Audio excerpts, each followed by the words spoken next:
The World Bank is the world's biggest financier of education globally. And from what you know and from what we've heard and the context I've provided, how do the World Bank work to ensure that increased in investments are materialized, particularly in the countries that are most in need and for the countries and populations most in need? Thank you, Thomas, and good morning, everyone. I want to start by thanking the Education Above All for inviting me to be in this very, I think, important panel and to be honored with the panelists that I'm with. So, as you mentioned, I think before getting to the how, it's very important to focus on a few points. One is globally, education systems are suffering in bringing back the learning losses. On the one hand, and on the other hand, there's a lot of pressure on the fiscal sustainability for countries around the world. Now, when you focus on low and middle income countries, you have 70% of learning poverty, as you mentioned the term, which is 10-year-olds, 70% of 10-year-olds are not able to read and understand a basic text. This is serious. This is serious not just for their learning, it's serious for the development of countries, it's serious for the globe, because we know these pressures will create global ripples for other countries. So with that, and also knowing that one extra year of learning adds 10% earnings, this has a lot of potential for countries if there are investments in education, if they're prioritized. The countries that need the funding the most are the ones that don't have it, right? So you said $50 for a meal. Low and low-income countries spend an average of $54 per student. In advanced countries, it's $8,457. Now, that's huge. You cannot achieve learning with just $54 per year for a student. And so that funding needs to come not just from one source. Yes, the public financing is critical. Governments need to prioritize that, and we've heard that in the session, in the earlier session. But we at the World Bank are also emphasizing it's not enough to do this alone. We need to come together. We need to look at innovative approaches to financing. I saw on the EAA brochure on the table referring to a study that was recently done by the World Bank that talks about innovative financing. It's not just finding innovative sources of financing. It's also looking at the efficiency of spending, at the adequacy of spending, and the equity of spending. Because if you don't address these three at the same time, I don't think we'll be able to achieve the learning that's required in countries. So that's one thing that the World Bank is doing, trying to really crowd in and leverage resources. His Excellency mentioned the partnership with Qatar, but also with the private sector, with foundations. Education is a global public good, and I think we all need to come together to finance it jointly. Thank you. Ferdinando, I got your name right now. Sorry. No worries. I'm used to it. It's my parents' responsibility. Sorry. We've heard about the rising debt and debt burdens earlier. Safa mentioned innovation and coming together with crowding in sources, finding sources of finance from various entities. I'd like to hear your view on the key challenges and opportunities in doing exactly that and fostering innovative financing models in the region where you work. Yeah. Well, first of all, thanks very much to the government of Qatar and to Education Above All for this invitation. It's a really great honor to be here and represent a region that is a little bit far away. And I'm very pleased and honored to join the stage with this distinguished set of panelists and moderator and the audience. So before talking about perhaps the innovative financing instruments that the Inter-American Development Bank is trying to deploy in this area, let me talk about something that was touched upon from the previous panel. So credible development impact we need to seek with this innovative financing. So the reality is in Latin America and the Caribbean, you have almost beside 80, all middle and middle-high income countries. Okay?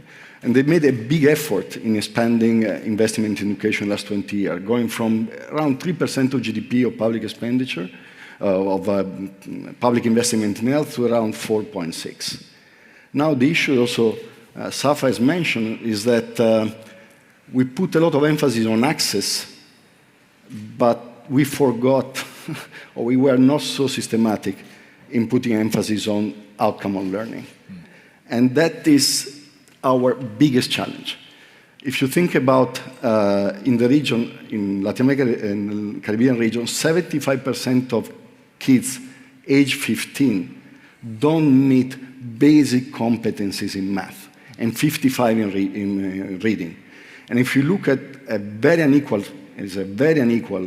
region, to the poorest kids, the most vulnerable, 88% don't make basic proficiencies in math. So we need to spend more, for sure, but we need to spend much better. And there where the credibility of the development project comes in. Let me tell you 3 areas where we are, as Inter-American Development Bank, we are working very, very intensively. On 3 things that one would imagine by the 21st century would be solved. First, allocation formulas. In such an unequal country, you really need to make sure the resources get to the poorer kids and poor schools. And there is a lot to do on allocation formula inside countries. Second, our main assets is teachers, right? We need to improve pre-service education and service education. But then we need also to learn how to allocate teachers to the right schools. So, for example, we are working with the government of Ecuador and Peru to have a digital platform and algorithm for allocation of teachers based on preference, needs, and performance. And just in Ecuador, the reallocation of teachers, or the best teacher to some of the worst schools, has created in just 1 year a net impact of $17 million for the increase in learning you get among the poorest. And the third area is management information system to really monitor how budget are allocated at the district and the school level and how budget is spent. I wouldn't jump on any plane without instruments. I just flew 14 hours. And sometimes we jump on this education system, they're flying completely blind. So these are 3 areas where we're really working in order to then attract innovative financing with development impact. I'm going to go to the second round, to the innovative financing. Perfect. Safa, you mentioned a bit earlier the focus and the need to crowd in resources, align priorities, and I would like to see or hear from you what role you see for those types of international partnerships, both in getting external financing, but also increasing the domestic financing at country level, and working with the cooperative gyms.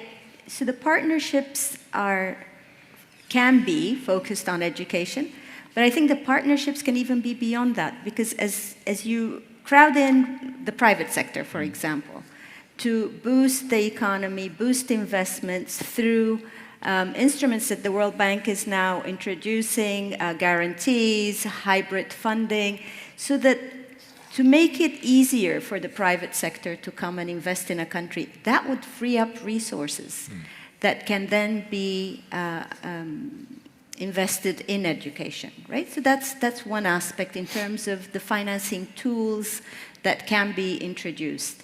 In education itself, there is blended financing.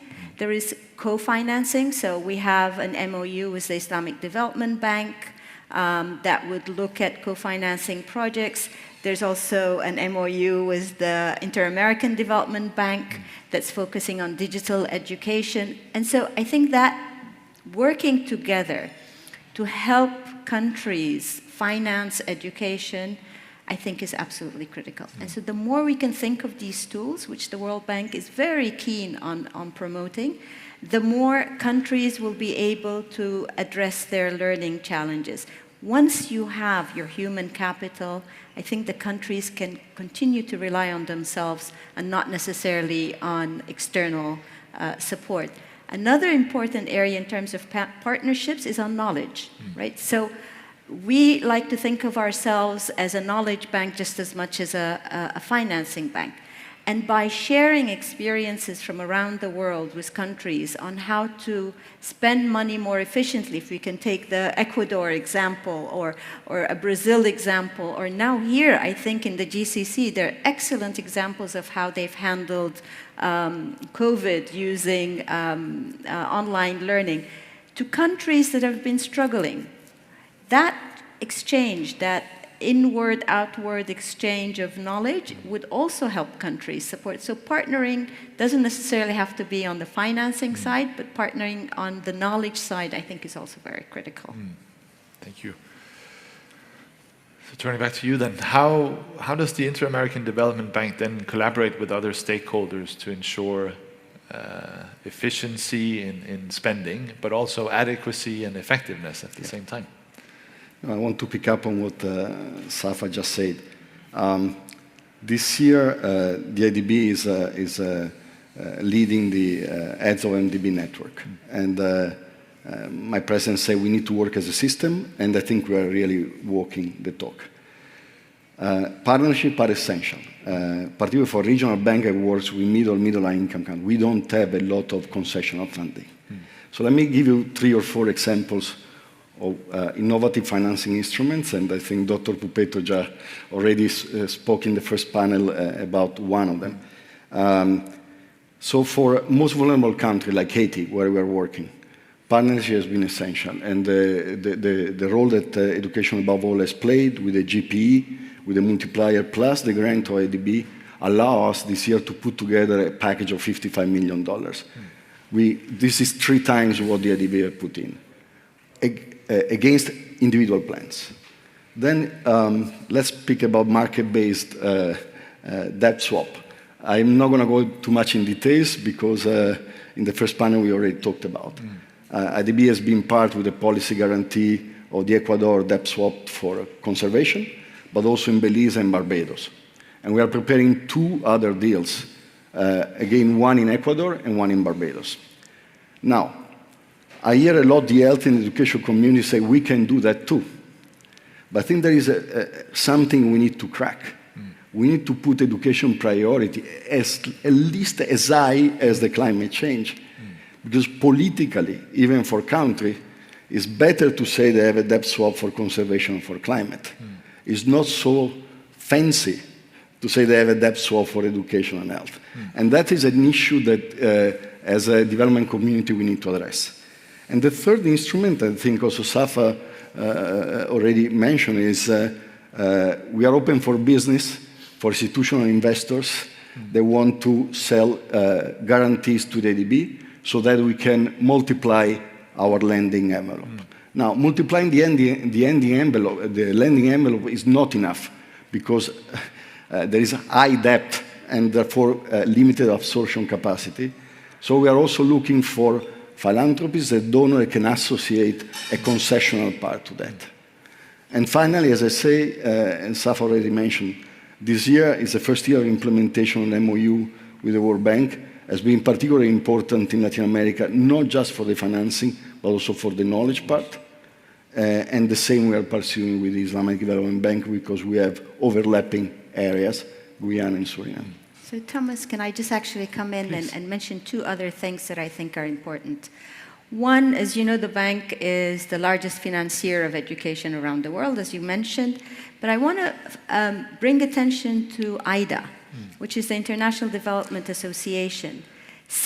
And targets the lowest income countries with support in terms of grants and concessional financing. 60% of IDA goes to education. And so what we're doing, and our president, Ajay Banga, is going around the world to showcase that this is an instrument that the world countries can support in terms of ensuring a support to low-income countries. So that's one. But second, and His Excellency EAA Chairman mentioned the partnership with the World Bank. I think it's fantastic that a country like the state of Qatar is focusing on an education for debt swap. You know, this is innovative, maybe not as a tool, it was applied, but it's innovative that in this part of the world now, we're looking of ways of helping countries that need that support. So I hope this will be, I hope it will be implemented well, but I also hope this will be an example for other countries to take it forward.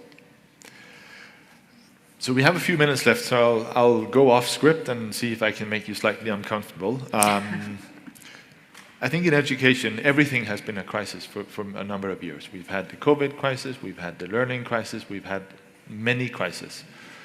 We're struggling to meet many of the SDGs. Why are we failing to get education sufficiently on the radar or to be prioritized to the way that it needs to be? Safa. Okay, well, we can sit here for a long time, but so putting on my previous hat, I worked a lot on education. I think education is long-term, and governments are not necessarily long-term. They change, and they look for, quick wins to show that they have actually delivered to people. And so you measure learning after many years, and so it's very difficult to be able to show what was achieved because of the long-term nature. I think, secondly, a lot of the investments need to start at the early years. With early childhood development, $1 invested brings back around $17 in return. But baby, 3, 4, 5-year-olds are not going to go up in a protest saying, you need to support us. They're silent. And so I think it's very important for us as international organizations to raise the alarm bells, just as we're doing with climate. I think things around education poverty is very important. Governments are stretched. The demands are great. The pandemic put a lot of emphasis. We need to understand their challenges through assessments, through analysis, and help them address it in terms of prioritizing. I think the Minister of Finance of Turkey mentioned that this morning. In terms of prioritizing what needs to come first. So it is tough, but I think there's progress. Right.